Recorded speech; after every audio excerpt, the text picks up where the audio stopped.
हाय, एक सांगू का? मागच्या वर्षीप्रमाणे यावर्षीही आम्हाला दत्त जयंतीसाठी आमंत्रण आलं होतं चिखलीमधून. सिद्धेशच्या घरी पोचल्या पोचल्या आजींनी पेरू खायला दिले. अतिशय चविष्ट त्यांच्या झाडाचे गुलाबी पेरू होते. मग काय, चहा पाणी वगैरे बाजूला आणि पेरूवरच ताव मारला. थोड्या वेळाने मंदिरात गेलो, छान दर्शन घेतलं आणि श्री दत्तात्रेयांची पालखी संपूर्ण गावात फिरत असताना तो सोहळा बघायला मिळाला.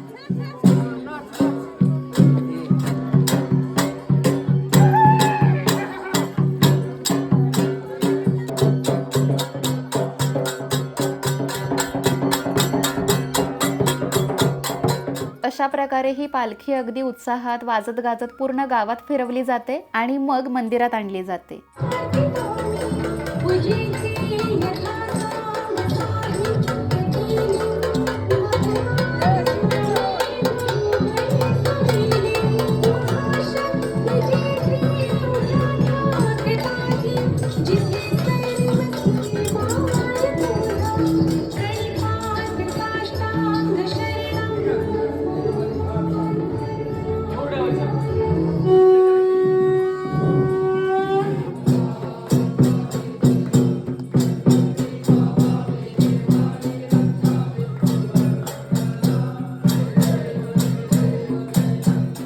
अशी भव्य दिव्य आरती संपन्न झाली.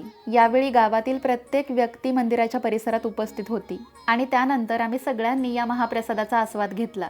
खरं तर या गावात श्री दत्त जयंतीचा सोहळा खूप मोठा आणि 2 दिवसांचा असतो. त्यामुळे पुढच्या वर्षी ते सगळं मी तुमच्यासोबत नक्की शेअर करेन.